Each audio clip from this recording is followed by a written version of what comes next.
अध्याय 50। प्रधान याजक सिमोन। ओनियस के पुत्र प्रधान याजक सिमोन ने अपने जीवन काल में निवास का पुनर्निर्माण किया और अपने दिनों में मंदिर को सुदृढ़ बनाया। उनके दिनों में राजमहल के पास दीवार और मंदिर की मीनारों का निर्माण किया गया। उनके दिनों में एक जलकुंड खोदा गया, एक तालाब जो समुद्र जैसा विस्तृत था। उन्होंने अपने लोगों को विनाश से बचाया और शत्रुओं के विरुद्ध नगर को किलाबंद किया।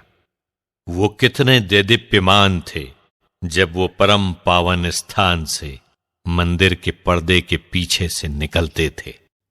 वो बादलों के बीच प्रभात तारे के सदृश थे, पूर्णिमा के दिनों में चंद्रमा के सदृश, राजमहल पर चमकते हुए सूर्य के सदृश, महिमामय बादलों के बीच इंद्रधनुष के सदृश, वसंत के समय गुलाब के फूल के सदृश, जलस्रोत के निकट सोसन के सदृश, ग्रीष्म ऋतु में लेबानोन की हरियाली के सदृश, धूपदान में जलते लोबान के सदृश, मणियों से जड़ित ठोस सोने के पात्र के सदृश, फलों से लदे जैतून वृक्षों के सदृश, गगनचुंबी सरु वृक्ष के सदृश।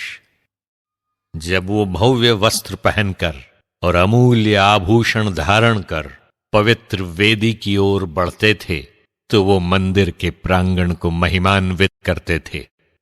जब वो वेदी के अग्निकुंड के निकट खड़े होकर याजकों के चढ़ावे स्वीकार करते थे तो उनके भाई बंधु लेबानोन के देवदारों की तरह, खजूर के वृक्षों की तरह उन्हें चारों ओर से घेरे रहते थे।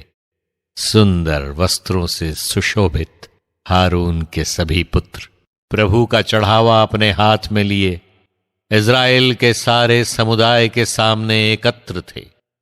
सिमोन वेदी को सजाकर और उस पर सर्वशक्तिमान का चढ़ावा रखकर पात्र की ओर हाथ बढ़ाते और अंगूर रस का अर्घ्य अर्पित करते थे।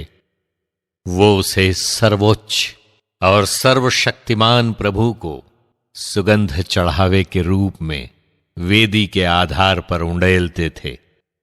तब हारून के पुत्र प्रभु को स्मरण कराने के लिए ऊंचे स्वर में पुकारते और धातु की तुरहियां बजाते थे। इस पर सब लोग एक साथ मुंह के बल गिरकर सर्वशक्तिमान सर्वोच्च प्रभु की आराधना करते और गायक अपने भजनों से उसकी स्तुति करते थे। उनका मधुर गान दूर दूर तक गूंजता था।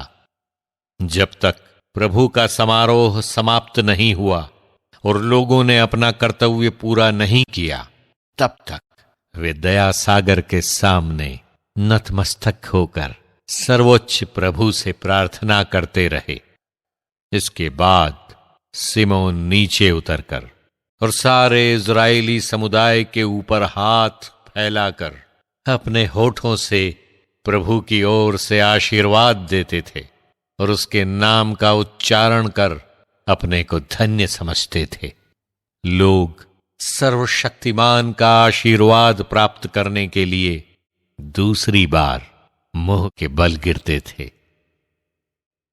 प्रबोधन। आओ सर्वेश्वर को धन्य कहो, वो सर्वत्र महान कार्य करता है। वो माता के गर्भ से मनुष्य का विकास करता है और अपनी इच्छा के अनुसार उसे गढ़ता है। वो हमारे हृदय को आनंद प्रदान करे और हमारे समय में भी पहले की तरह इज़राइल में सदा के लिए शांति बनाए रखे। उसकी कृपा दृष्टि हम पर बनी रहे और हमारे दिनों में हमारा उद्धार करे। घृणित राष्ट्र। मेरी आत्मा को 2 राष्ट्रों से घृणा है और तीसरा राष्ट्र कहलाने योग्य नहीं। सेईर पर्वत के निवासी, फिलिस्तीनी और सिखेम में रहने वाले मूर्ख लोग। उपसंहार। यरूशलेम निवासी एलाजार के पौत्र सीरह के पुत्र यीशुआ ने अपने हृदय का भंडार खोलकर इस ग्रंथ में प्रज्ञा और ज्ञान की शिक्षा को लिपिबद्ध किया। धन्य है वो जो इसका मनन करेगा, जो इसे अपने हृदय में धारण करेगा, उसे प्रज्ञा प्राप्त होगी। जो इसके अनुसार आचरण करेगा, वो सब कुछ करने में समर्थ होगा, क्योंकि प्रभु पर श्रद्धा उसका पथ प्रदर्शन करेगी